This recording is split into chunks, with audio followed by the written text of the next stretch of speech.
الرجیم بسم اللہ الرحمن الرحیم قل اعوذ برب الناس ملک الناس الہ الناس من شر الوسواس الخناس الذی یوسوس فی صدور الناس من الجنۃ والناس صدق اللہ مولانا العظیم ببرکت ان اللہ وملائکتہ یصلون علی النبی یا ایھا الذین آمنوا صلوا علیہ وسلموا تسلیما اللہم صل علی سیدنا مولانا محمد وعلی آلہ وصحبہ اجمعین۔ حاضرین کرام، ہر اتوار کو بعد نماز ظہر درس قرآن و حدیث و فقہی مسائل کا سلسلہ اللہ کے فضل و کرم سے جاری ہے۔ اللہ تعالی حاضری قبول فرمائے۔ آج کی نشست میں وسوسوں کے حوالے سے حدیث شریفہ کی روشنی میں گفتگو مقصود ہے۔ قرآن مجید میں بھی اللہ تعالیٰ نے سورۃ الناس، قرآن مجید میں ترتیب کے حوالے سے آخری سورۃ الناس ہے، سورہ والناس، جس کی تلاوت ابھی آپ نے سنی۔ اس میں بھی وسوسے کے بارے میں اللہ نے حکم دیا کہ کیا کرنا ہے، اس کا علاج کیا ہے، اور احادیث شریفہ ایک سے زیادہ موجود ہیں جو وسوسوں کے بارے میں ہماری تعلیمات کے لیے نبی کریم صلی اللہ علیہ وسلم نے ارشاد فرمائی۔ محدثین کرام نے اپنی حدیث کی کتابوں میں وہ حدیثیں جمع کی ہیں جو صحیح بخاری شریف، صحیح مسلم شریف، جو ہمارے حدیث کی افضل کتابیں سمجھی جاتی ہیں، ان میں سے حدیثوں کا انتخاب کیا ہے اور باب قائم کیے ہیں۔ باب فی الوسوسۃ، وہ باب جو وسوسہ کے حوالے سے ہو، یعنی وہ باب جس میں ایسی احادیث مبارکہ ہیں جو وسوسوں کے بارے میں ہیں۔ وسوسہ ہوتا ہے خیال، یعنی دل کے اندر کوئی خیال آنا وسوسہ ہے، چاہے زبان پر وہ کلمات نہ آئیں، زبان پر الفاظ نہ آئیں، لیکن دل میں خیال پیدا ہو اور وہ منفی خیال ہو۔ وسوسہ وہ خیال ہوتا ہے جو منفی ہو، مثبت نہ ہو، یعنی خلاف ہو، برا ہو، اس کو ہم کہتے ہیں وسوسہ، کہ وسوسہ آ رہا ہے، جس کو ہم شک و شبہ یہ بھی نام دے سکتے ہیں۔ شکوک، شبہات دل میں پیدا ہونا، یہ وسوسہ کہلاتا ہے۔ تو فاسد خیالات، فاسد فکر، یہ وسوسہ کہلاتی ہے۔ اور اچھا خیال جو ہوتا ہے وہ الہام کہلاتا ہے، دل کے اندر القاء، الہام، وہ اچھے خیالات ہوتے ہیں۔ اب یہ جو وسوسے ہیں یہ دل میں پیدا ہوتے رہتے ہیں اور یہ انسانی فطرت میں سے ہے، اور اسی کا علاج قرآن اور حدیث میں بیان کیا گیا ہے، اور اس کے بارے میں یہ بیان کیا گیا ہے کہ اس کے بارے میں آپ کو کوئی اندیشہ ہے، کیا ہے، فکر ہے کہ نہیں ہے، کیا ہے۔ چنانچہ قرآن مجید کی جو آیت شریفہ، سورۃ شریفہ کی تلاوت اس فقیر نے اس وقت کی ہے، اس میں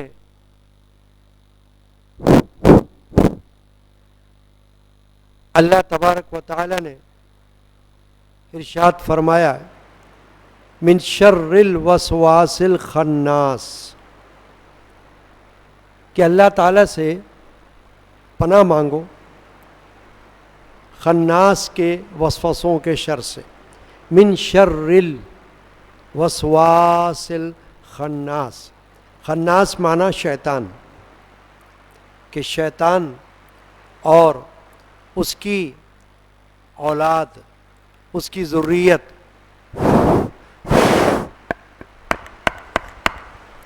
شیطان اور اس کی ذریت دل میں وسوسے ڈالتی ہے.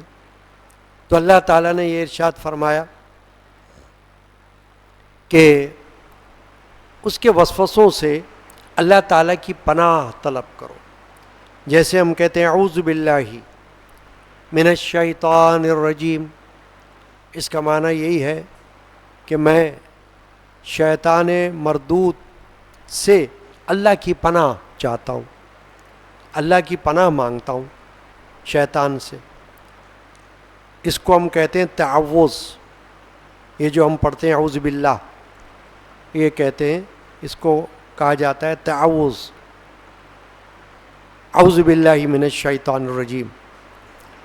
تو یہ قرآن مجید کی تلاوت سے پہلے بھی اسی لیے پڑھا جاتا ہے کہ کہیں قرآن مجید کے تلاوت کے دوران میں شیطان وسوسہ نہ ڈالے، بہکائے نہ، گمراہ نہ کرے، یا سستی پیدا نہ کرے، یا کوئی برا خیال دل میں نہ ڈال دے قرآن کی طرف سے. تو اعوذ باللہ من الشیطان الرجیم پڑھ لیا جاتا ہے. اسی طرح نماز میں جب ہم ثنا کے بعد سورۃ الفاتحہ شروع کرتے ہیں تو اس میں بھی اعوذ باللہ من الشیطان الرجیم پہلے پڑھا جاتا ہے، پھر بسم اللہ الرحمن الرحیم. وہ اسی لیے پڑھا جاتا ہے کہ شیطان سے اللہ کی پناہ مانگ لیں. تو یہ برے وسوسے یہ صرف ہمارے لیے دلوں میں نہیں آتے، یہ صحابہ کرام کو بھی آیا کرتے تھے. حدیث میں موجود ہے کہ خود حضور کے صحابہ نے رضی اللہ عنہ اجمعین نے نبی اکرم صلی اللہ علیہ وسلم سے درخواست کی، سوال کیا کہ ہمارے دلوں میں ایسے وسوسے آتے ہیں کہ ہم انہیں بیان کرنا بھی گناہ سمجھتے ہیں، بیان کرتے ہوئے بھی شرماتے ہیں. تو اس پر حضور نے فرمایا تھا کہ یہ وسوسے تمہارے ایمان کی دلیل ہیں، یعنی تمہارے دل میں ایمان ہے تو شیطان آ رہا ہے وہاں. ایمان نہ ہوتا تو شیطان کو ضرورت نہیں تھی تمہیں بہکانے کی. ایمان دیکھتا ہے تو شیطان بھی وہاں اپنا پنجہ گاڑتا ہے.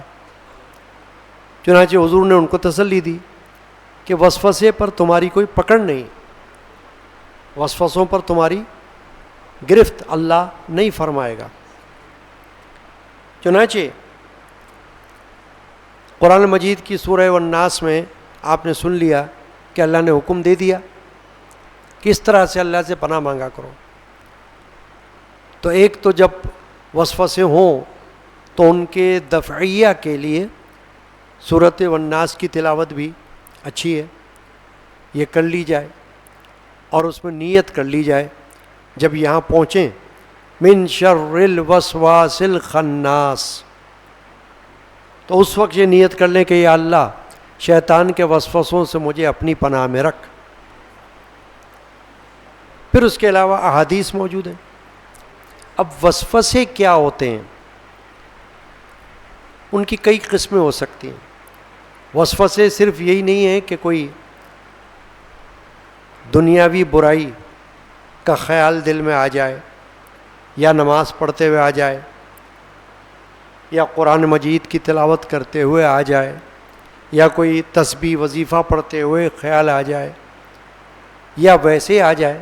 صرف یہی نہیں، وسوسے ایسے بھی ہوتے ہیں جو اللہ کی ذات پاک کے بارے میں ہوں، وجود باری تعالیٰ کے بارے میں ہوں، وہ بھی وسوسہ ہے.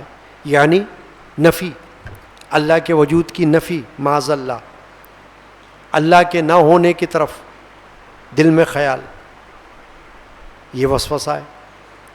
رسول اکرم صلی اللہ علیہ وسلم کی رسالت کے بارے میں، رسالت میں شک و شبے کا وسوسہ، یہ بھی وسوسہ ہے۔ اولیاء اللہ کے وجود، ان کی محبت، ان کی عقیدت، ان کا ادب و احترام کے خلاف وسوسہ، یہ بھی وسوسہ ہے۔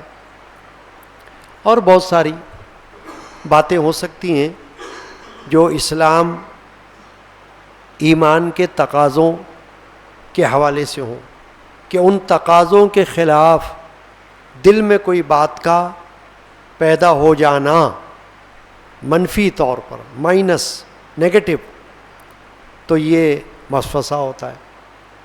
اب ایک حدیث پاک سنیں گے جو صحیح بخاری شریف اور صحیح مسلم شریف میں موجود ہے، اور اس کے راوی حضرت ابو ہریرہ ہیں، مشہور صحابی ہیں رضی اللہ تعالی عنہ۔ وہ اس حدیث کو بیان کر رہے ہیں۔ قال رسول اللہ صلی اللہ علیہ وسلم، کہ اللہ کے رسول صلی اللہ تعالی علیہ وسلم نے ارشاد فرمایا، ان اللہ تجاوز عن امتی ما وسوست به صدورها ما لم تعمل به او تتکلم۔ ابو ہریرہ یہ فرما رہے ہیں کہ رسول اللہ صلی اللہ علیہ وسلم نے یہ فرمایا کہ بے شک اللہ تبارک و تعالی نے میری امت سے ان کے دلی خطرات، دل کے وسوسوں میں درگزر فرما دیا ہے، جب تک کہ اس پر کام یا کلام نہ کریں۔ یہ حدیث پاک اور یہ ترجمہ ہوا۔ اب اس کی شرح میں کیا معلوم ہو رہا ہے؟ اللہ کے رسول یہ فرما رہے ہیں کہ میری امت کے دلی خطرات سے اللہ تعالیٰ نے درگزر فرما دیا۔ یہ بھی معلوم ہوا کہ امت کو دلی خطرات آئیں گے، آتے رہیں گے قیامت تک۔ امت میں جو لوگ پیدا ہوتے رہیں گے ان کے دلوں میں وسوسے بھی آتے رہیں گے۔ تو وسوسے سے آنے کو فطرت سمجھیں آپ۔ جیسے کسی بندے کو بھوک لگتی ہے، فطرت کا تقاضا ہے، پیاس لگتی ہے، فطرت کا تقاضا ہے، تو بھوک بھی لگے گی، پیاس بھی لگے گی۔ جب تک بندہ زندہ ہے، کھانا کھانے سے، پانی پینے سے اپنے آپ کو بچا نہیں سکتا۔ کھانا بھی کھانا ہوگا، پانی بھی پینا ہوگا، کیونکہ اس کی فطرت بنائی ہے اللہ نے، کھانا اور پانی۔ اسی طرح فطرت میں ہے کہ اس کے دلوں کے اندر وسوسے بھی آ سکتے ہیں، اور وہ وسوسے ڈالنے والا شیطان ہے، اور شیطان ہمیشہ تک ہے، قیامت تک ہے۔ شیطان کی مدت مہینہ، 2 مہینہ یا سال، 2 سال نہیں ہے کہ آپ کہو کہ جی اب ختم، نہیں، جب تک کہ اللہ تعالیٰ اس کو ہم سے دور نہ کر دے، دفع نہ کر دے، جب تک کہ ہم شیطان پر غالب نہ آ جائیں، اس وقت تک شیطان ہم پر غالب رہتا ہے، اور جب چاہتا ہے وسوسہ ہمارے دل میں ڈال دیتا ہے، کبھی کچھ خیال، کبھی کچھ خیال، منفی خیال، نیگیٹو خیال، برا خیال، یہ آتا رہتا ہے۔ اسلام کے بارے میں، اسلامی تعلیمات کے بارے میں، عقائد کے بارے میں آتا رہے گا۔ تو چونکہ یہ خیالات مستقل رہتے ہیں، آتے رہتے ہیں، تو اللہ تعالیٰ نے ان پر گرفت نہیں کی، ان پر پکڑ نہیں فرمائی، ان پر کوئی گناہ نہیں رکھا ہے۔ وسوسے کا آنا یہ گناہ نہیں ہے، اس پہ پکڑ نہیں ہے، کیونکہ یہ بے اختیار ہے، یہ فطرت کا تقاضا ہے، بشریت کا، وہ آ جائے گا خیال۔ اب اس پہ آ جائیے حدیث شریف پر۔ ابو ہریرہ نے فرمایا کہ اللہ کے رسول نے یہ فرمایا کہ اللہ نے میری امت پر سے ان کے دلی خطرات میں درگزر فرما دیا ہے. دل میں جو خطرے گزرتے ہیں، اندیشے، وسوسے، ان کو اللہ نے معاف کر دیا ہے، چھوڑ دیا ہے. کیونکہ وہ تو خیال ہے برا، وہ آتا رہے گا، جاتا بھی رہے گا، اس لیے اس پر اللہ نے پکڑ نہیں کی. پچھلی امتوں پر اس میں بھی پکڑ تھی، وسوسوں پر بھی پچھلی امتوں کو اللہ تعالیٰ پکڑتا تھا، اس پر بھی ان پر گناہ تھا. لیکن یہ اللہ کا فضل و کرم ہے کہ امت محمدی پر سے اللہ پاک نے وسواس پر گرفت کو اٹھا دیا کہ وسوسوں پر ہماری پکڑ نہیں ہے. اب ایک ہے خیال برا وسوسہ، اور ایک ہے ارادہ، برا ارادہ.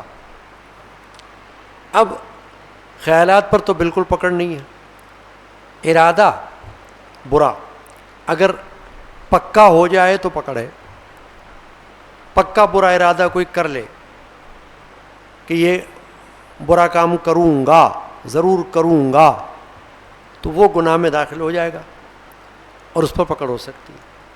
لیکن خالی خیال آیا تو خیال کو اللہ تعالیٰ نے چھوٹ دے دی، اس کو معاف کر دیا.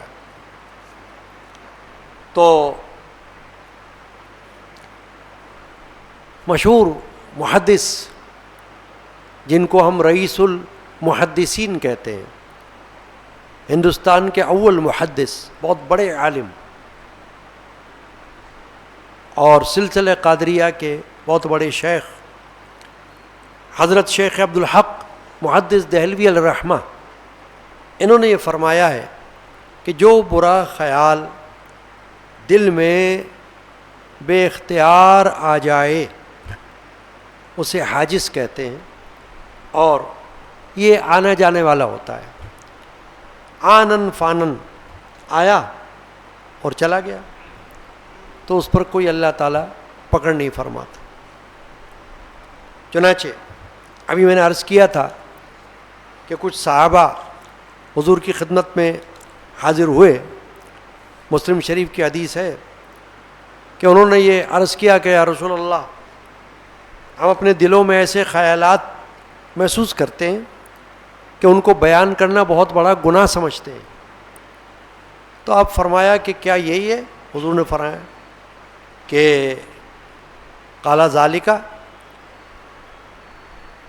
حضور نے فرمایا قال او قد وجدتموہ، کیا واقعی تم یہ پاتے ہو؟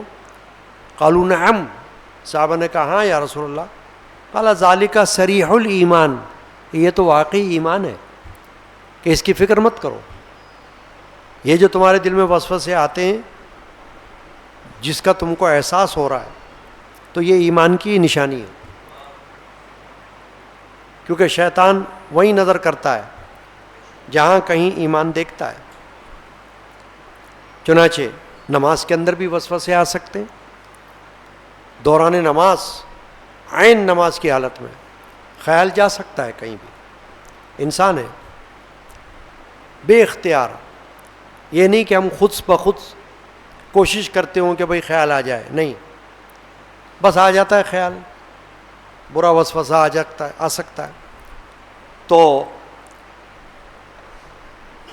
حضور نبی کریم رؤوف الرحیم صلی اللہ تعالی علیہ وآلہ وسلم نے یہ ارشاد فرمایا حدیث پاک میں کہ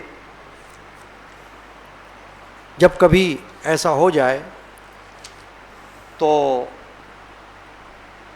3 بار بائیں طرف تھتکار کر لا حول ولا قوت الا باللہ العلی العظیم پڑھ لو.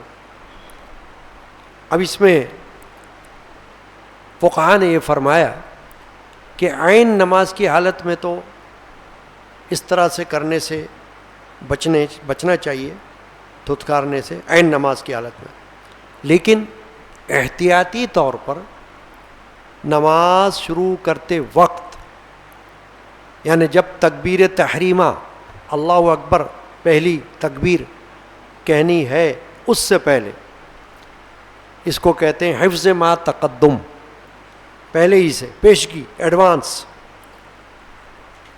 بائیں طرف تھو تھو تھو کر کے لا حول ولا قوت الا باللہ العلی العظیم پڑھ لے اور نیت کر لے کہ یا اللہ مجھے دوران نماز شیطان کے وسوسے سے محفوظ رکھ، بچائے رکھ. حضرت عثمان ابو العاص ایک صحابی ہیں، اور انہوں نے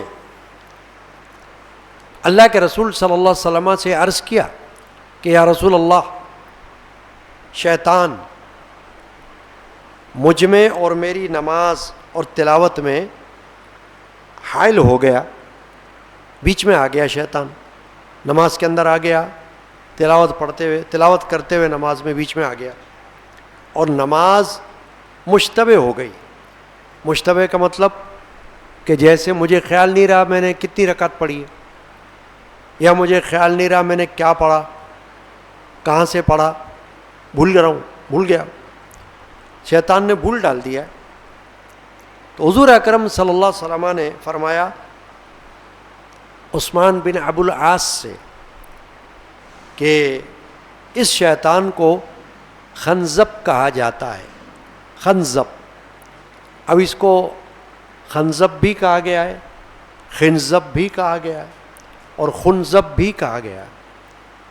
تینوں قسم کے تلفظ اس نام کے لیے ہیں. پروننسیشن اس کی تین طرح سے، خنزب، خنزب، خنزب، اور تینوں درست ہیں. چنانچہ حضور نے فرمایا اس شیطان کا نام کیا ہے؟ خنزب. اب حضور نے کیا فرمایا ان کو صلی اللہ علیہ وسلم نے؟ فرمایا جب کبھی تم اسے محسوس کرو، یعنی تم کو لگے کہ ایسا ہو رہا ہے، تو اس سے اللہ کی پناہ مانگو اور بائیں طرف 3 بار تھتکار دو. تو وہ یہ کہہ رہے ہیں کہ میں نے ایسا ہی کیا، اللہ نے اسے دفع فرما دیا. یعنی حضور کے ارشاد فرمانے پر میں نے اس پر عمل کیا تو اللہ تعالیٰ نے وسوسے کو دور کر دیا. تو ایک اور حدیث پاک ہے جو حضرت قاسم ابن محمد تابعی ہیں اور حضرت سیدنا ابوبکر صدیق کے پوتے ہیں.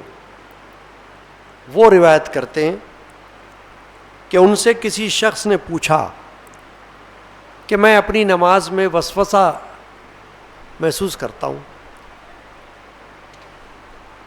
یعنی کہ وہم کرتا ہوں نماز میں، اور یہ واردات مجھ پر ہوتی رہتی ہے.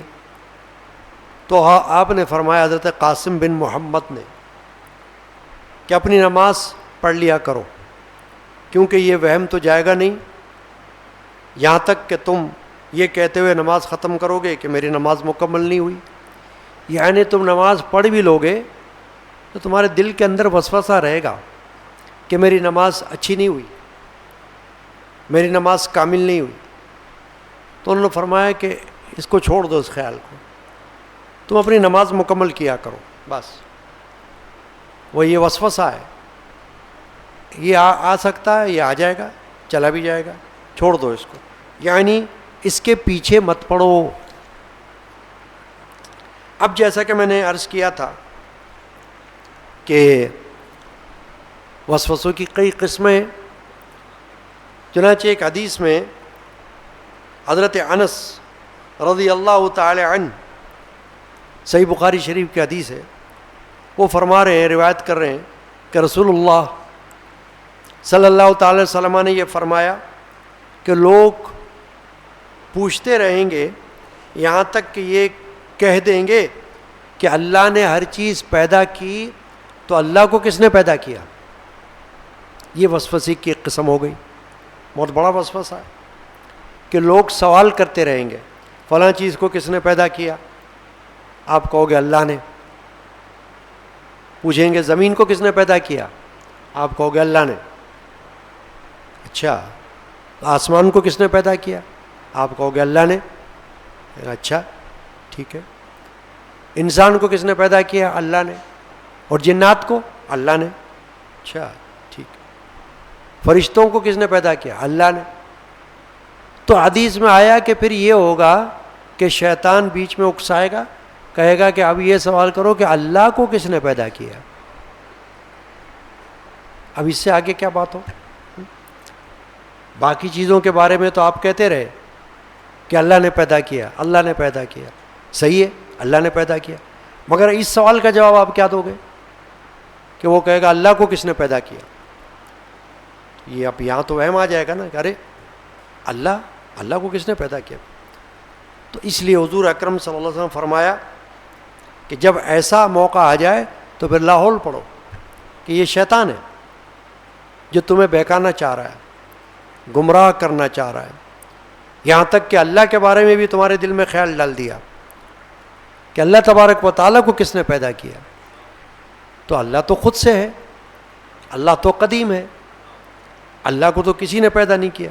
مگر شیطان تم سے یہ اگلوانا چاہتا ہے کہ کوئی نہ کوئی خراب بات تمہاری زبان سے نکل جائے، اور تمہارے دل میں یہ وہم اور وسوسہ ڈالنا چاہتا ہے کہ تم شک میں پڑ جاؤ کہ ارے ہم جس اللہ کو مان رہے ہیں، ہم جس اللہ کو پوج رہے ہیں، عبادت کر رہے ہیں، اس کو بھی تو کسی نے پیدا کیا ہوگا، وہ کون ہے؟ یہ خیال آ جائے دل میں تو یہ اچھا خیال تو نہیں ہے، یہ وسوسہ ہے. تو حضور نے فرمایا اس کو لاحول پڑھ کر بھگا دو اس کو. چنانچہ حدیث پاک میں حضور نے فرمایا کہ انسان میں شیطان کا بھی اثر ہے اور فرشتے کا بھی اثر ہے. حدیث میں فرمایا ایک طرف شیطان وسوسہ ڈالتا ہے، ایک طرف فرشتہ نیکی کی بات تم کو بتاتا ہے. فرشتے کی ڈیوٹی یہ ہے کہ وہ اچھی بات تمہارے دل میں ڈالتا ہے، تم اس پر عمل کرو، اور شیطان بری بات کا خیال دل میں لاتا ہے تو اس کو لاحول پڑھ کر دھتکارو، اعوذ باللہ من الشیطان الرجیم پڑھ کر اس کو دفع کرو. تو یہ ایک حدیث میں حضور نے فرمایا کہ بچہ جب پیدا ہوتا ہے اور وہ زمین پر آتا ہے ماں کے پیٹ سے، تو اس کی جو چیخ ہوتی ہے، رونا ہوتا ہے، وہ شیطان ہی کے اثر سے ہوتا ہے. شیطان اس کو ٹھونگ مارتا ہے تو وہ روتا ہے. اسی لیے حکم ہے کہ بچے کی پیدائش پر فوراً جتنا جلدی ہو سیدھے ہاتھ میں اذان، سیدھے کان میں اذان اور الٹے کان میں اقامت کے الفاظ پڑھو، تاکہ اذان سے شیطان بھاگتا ہے. اذان کی تاثیر یہ ہے کہ شیطان دور بھاگ جاتا ہے جب اذان کی آواز سنتا ہے.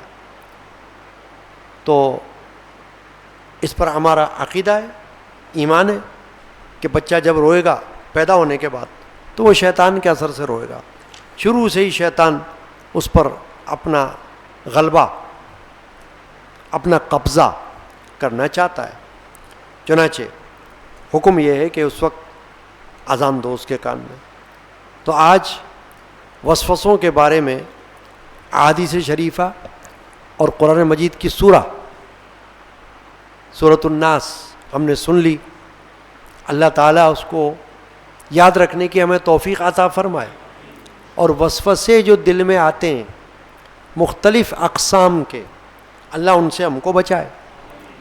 تو یہ وسوسوں پر یہ مت سمجھنا کہ خالی ہم کو آتے ہیں، یہ نبیوں کے ساتھ بھی رہے، ولیوں کے ساتھ بھی رہے، لیکن اللہ نے ان کو اس پر غلبہ دے دیا. نبیوں کو، ولیوں کو قابو پا لیا انہوں نے. ہم چونکہ عاجز ہیں تو ہمارے اوپر شیطان غلبہ حاصل کر لیتا ہے، لیکن ہمارے جو طریقہ ہے ہمارا جو ہمیں بتایا گیا ہے وہ یہی ہے کہ لاحول پڑھا کرو اور تعوذ اعوذ باللہ من الشیطان الرجیم پڑھ لیا کرو. اسی طرح کبھی آپ نے دیکھا ہوگا کوئی ڈراؤنا خواب آتا ہے سوتے ہوئے، انسان نیند میں ہوتا ہے نا تو خواب آتا ہے، تو کبھی خوفناک خواب دیکھتا ہے جس سے اس کی آنکھ کھل جاتی ہے، ڈر لگتا ہے بہت. خواب کے اندر، کیونکہ خواب میں تو اس کو پتہ نہیں چلتا میں خواب دیکھ رہا ہوں، وہ تو سمجھتا ہے اصل میں ہو رہا ہے۔ جتنا خواب چل رہا ہوتا ہے پورے خواب کے دوران اس کو کیا لگتا ہے کہ میں اصل میں دیکھ رہا ہوں خوفناک خواب۔ اگر شیطان کو دیکھ رہا ہوگا، کسی جن کو دیکھ رہا ہوگا، کسی دشمن کو دیکھ رہا ہوگا تو اصل میں سمجھے گا اصل میں ہو رہا ہے۔ اب جو ہی آنکھ کھلے تو اللہ کے رسول صلی اللہ علیہ وسلم نے فرمایا کہ الٹے ہاتھ کی طرف 3 بار تھتکار دو، تھو تھو تھو ایسے کرو، اور لا حول ولا قوت الا باللہ العلی العظیم پڑھو، اور دوسری طرف منہ کر کے سو جاؤ۔ یہ طریقہ بتایا گیا ہے کہ وہ خواب میں بھی شیطان دل کے اندر آ جاتا ہے، وسوسہ ڈال جاتا ہے، کیونکہ حضور نے فرمایا حدیث میں کہ شیطان انسان کے جسم کے اندر رگوں میں خون کی طرح دوڑتا ہے، گردش کرتا ہے، جسم میں جیسے خون سرکولیٹ کرتا ہے شیطان بھی گھومتا ہے۔ اور پھر شیطان کی اولادیں ہیں، جیسے مختلف جنات، کافر جنات، شریر جنات، یہ شیطان کی ذریات کہلاتی ہیں، ذریت اس کی اولادیں کہلاتی ہیں۔ تو وہ بھی انسان کو اس طرح سے وسوسے میں اور وہم میں مبتلا کرتی رہتی ہیں۔ چنانچہ آج کی گفتگو میں ہم نے یہ سنا کہ وسوسہ انسان کے لیے بے اختیاری عمل ہے، بے اختیاری بات ہے، اس کی زیادہ پیچھے پڑنا مناسب نہیں، یا اس کی زیادہ فکر کرنا مناسب نہیں۔ بس اتنا ہے کہ اعوذ باللہ پڑھو، لا حول ولا قوت الا باللہ پڑھتے رہو، اور اس کو اس طرح سے دفع کرتے رہو، خود بخود وسوسہ مت لاؤ۔ اگر بے اختیار آ جاتا ہے تو یہ پڑھ کے دفع کر دو۔ اللہ تعالی ہم کو اس وسوسوں سے اپنی پناہ میں رکھے۔ صلی اللہ تعالی علی سیدنا محمد وعلی آلہ واصحابہ اجمعین۔